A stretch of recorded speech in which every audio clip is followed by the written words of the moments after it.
I let it slide so many times until I realized this person actually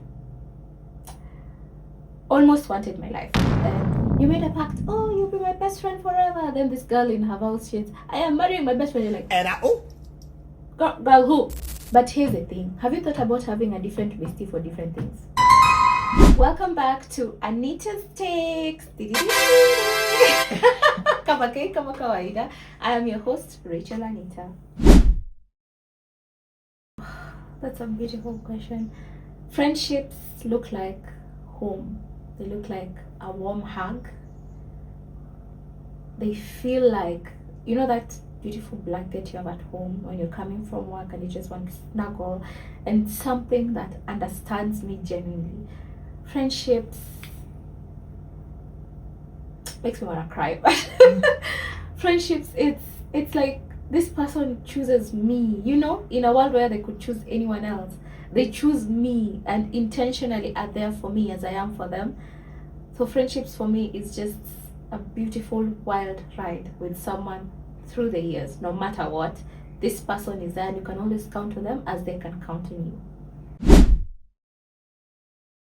I always love that question because I believe my longest friendships, or my most actually, my friends rather, I got them from high school and some from campus, which is let me talk about it. In high school, I made friends.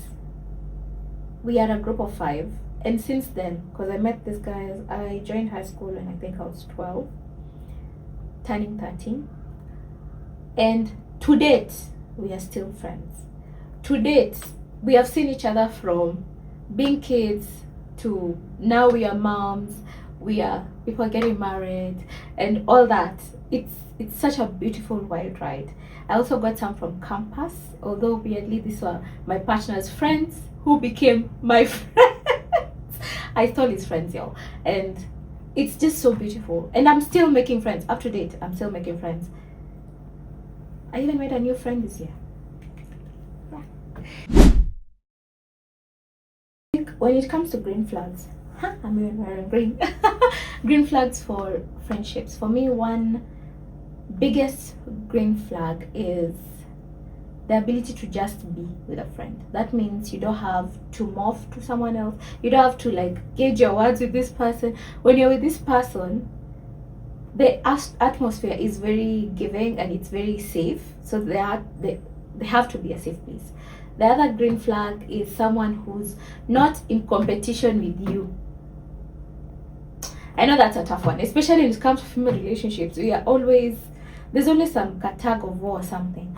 But with your friends, I feel my longest friendships is accepting that we can be on different spaces, we can be in different levels in life, but we still celebrate each other wholly, and we still come and clap for you. I can tell you, you can literally be going through shit, but your friend is like got a promotion. How you react to that tells us a lot about the whole situation, and that is something that I think most friendships, it's a touchy-feely part.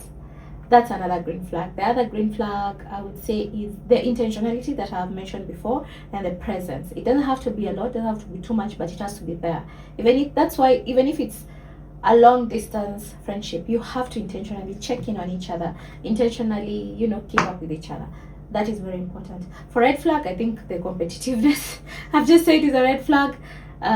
One-sided, like only one person is putting effort into the relationship, that's a red flag. What else? I can't remember a lot of red flags because I'm in a green flag situation. yeah. Yeah, it's really hard making friends as you go older because I think you're more aligned with what you want and actually feel like you can notice bullshit from miles away. So you're like, does this person need to be in my corner? No. You become more discerning. I think that's the word. More discerning of people you want in your space. And also the energy.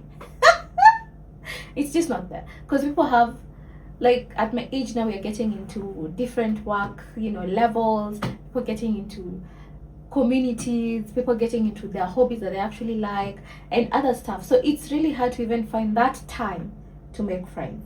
Honestly, it's harder as you get older, but I also find that it is more intentional as you get older. You just don't let anyone in your space, and that makes it really beautiful.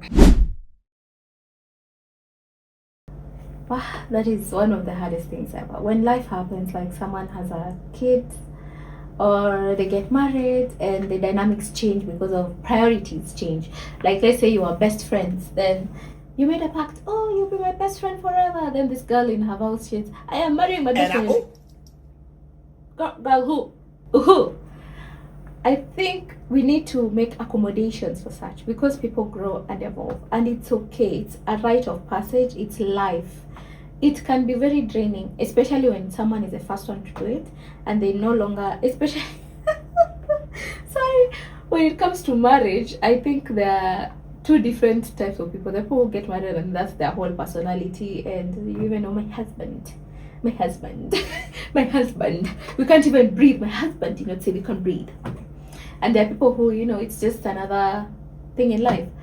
So sometimes if you're I feel like this is so touchy-feely. I don't want to say the wrong things, but understand that your friend is in a different season and accept that season and support her through that season. Because when it's your time as well, especially if you haven't gone through that season, you don't know how to handle that season. It's also her first time. So accommodate her, support her, and especially in the sense here, someone is newly married, you need to give them a bit of space to just figure out, because it's a new space for them as well. It does change the dynamics if they become too much, but I don't think for a friend there's something as too much. You give them space, you realize, oh, I was just not okay that time, and then you come back and you figure it out. So always give accommodations to your friend, no matter the season they're going through. It might be turbulent a little at the beginning, but true friendships will always find a way back to each other. When it comes to friendships and online, let's say I'm a little old school when it comes to that. I believe in more genuine friendships offline, who you are in real life, because I feel when it comes to the online space, we've created so many personas. It's a facade over there. We don't even know who's what and what's what. Even when you see two people hanging out online, in reality, maybe those people don't even talk to each other. It's just, it's a collaboration, it works for the likes and the saves, and we get that done. Now, when it comes to the second part of people blasting each other online, that's why I really draw a line there, because I think you've heard of this celebrity who said, if you have a problem with me, you better have my phone number to call me and talk about it. But if you don't have my phone number, we probably aren't friends. So I really heavily, you cannot take friendship issues online unless it's like you want to create more attention to the issue. Maybe like someone stole money. I saw a story like that of a friend who scammed the other friend 6 million. Shame on you. And you want to get that public support of people trying to come and help you recover your money, maybe. But when it comes to friendships issues, I prefer one-on-one. Let us deal with it face to face, because all this to me is just a facade. You need to face things on. And as a friends, why are you not talking to each other? So I'm a bit old school on that. For that, I actually have 2 cases where I think friendships, 3, 4, so much shege, but I think I would highlight one where I think I kept on ignoring the red flag, which is competitiveness. This friend of mine kept on saying, oh, Anita, I like how you live life. She would be particular examples. Oh, I wish I had, I wish I had your jacket. It's so nice, it's so pretty, but I'm so small. I can't fit in that jacket. Then I'd be like, it's okay. It's just a jacket. Like, I let it slide so many times until I realized this person actually almost wanted my life. And that ended not so well. But now the other relationship that taught me a lot of emotional maturity is when a friend of mine went through a life milestone before me. They went through this milestone, and that's the thing. Let me give an example of, I don't want to talk about that exact example, but let me give an example of losing a parent. If you haven't lost a parent, you do not understand how difficult someone is having it. You don't understand how hard, gosh, I'm even crying, how hard someone is, like how hard life is. Like for you, it's just, I don't know if you understand, when you hear losses, even online, you're like, oh, RIP, and you move on. So when someone goes through it fast and their personality changes, you don't know how to handle that. And you're like, oh, these days, Anita is so withdrawn and she's like that and like that. And I feel bad that she went through that season and I wasn't there. Okay, I feel like we both went through big milestones at the same time.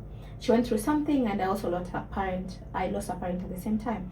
So when she was handling her own grieving of some sort, she didn't have the capacity to be there for me when I was grieving. Are you guys still with me at this point? So it was a bit hard. After now I went through, you see, she went through it fast. So now when I went through it, I was like, this is what she felt. This is what she was going through, and I judged her for not being there for me. So I really sat by myself, because that time I was not a good friend.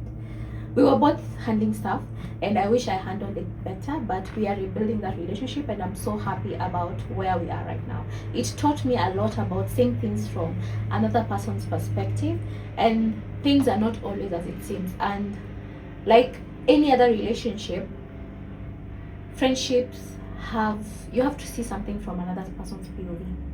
You have to give grace for the other person. It's not always hilly-billy, what. There are months you'll go without talking to each other, but once you find your way back to each other, forgiveness, oh, that's a big one. Forgive each other for not knowing what only time could teach you. Forgive each other and move on past that. And the pressure, especially for girls, to have like this one person who is my everything, and we will make blood pacts, and like, you're in my life forever. I think it is heavily because of the movies we were watching. And whatever we were watching when we were young, there's always a girl and a best friend, and they go through life together, or it's three friends. It's always either two or three, and they are going through life together and all that. Do I have a bestie? Yes, because she will kill me if I don't say this here. Yes, I do have a bestie. And was she my bestie all through life? No. I think different seasons I had different besties, and for now she is my bestie. We are going through life together. But here's the thing, have you thought about having a different bestie for different things? Let me talk about it. Think about it. Your bestie, let me say like my bestie for instance, she's in corporate, she is a new mom, she's doing her masters and all that. I am not doing my masters. Am I a seasoned mom? No, I'm a new mom as well, and I'm not in corporate. So you see, our schedules cannot be like aligned the same. Think about it. If I love traveling, okay, forget about my bestie. If I love traveling, you can have a bestie for traveling. You can have another bestie who likes just eating. You go out eating. You can have another bestie who likes running. I feel like we hold so much responsibility to one person, and sometimes that affects our mood, our happiness. It's like a partner, expecting the partner to fulfill all your needs. Is it really viable? I am not sure. So I feel like we need to have different friends for different things, and maybe this one bestie will hold you down through everything, but do not give that one person sole responsibility for all your, I don't say baggage, for all your like issues, kila kitu. Yes, they can be the first point, but you see, even you know your bestie. Sometimes your bestie is not the best person to go for advice. Yes, they are bestie, you like hanging out, but this person, if I ask them, oh, what should I do? They'll tell you, kill that person. So it's a delicate thing, and I think with age comes maturity and more discernment. So just learn. You can have that one person in your corner, but that doesn't mean you have different people for different things.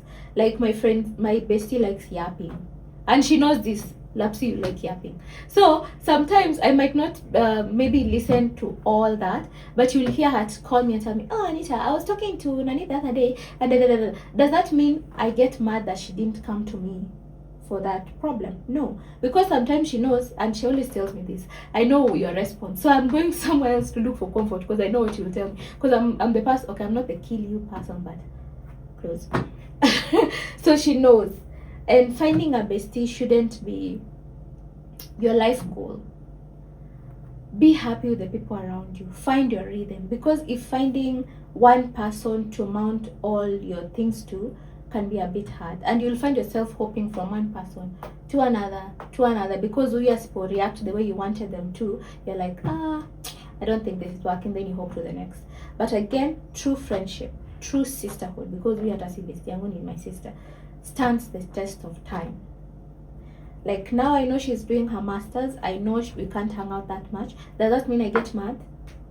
Does that mean I don't call her to check up on her because I'm like, oh, she's too busy? No. True friendship stands the test of time, and you're always there no matter what, because we're in this for life, forever. Okay? So just find fun things to do with, I would say it's like dating. If you ask me, go for as many as you are before you nail down one. So just have fun with it. I strongly believe women are the best supporters for other women. Women understand each other in a way that I don't think a man would ever understand a woman. We understand our emotions, we understand what we go through in life, we understand all our challenges and our blessings.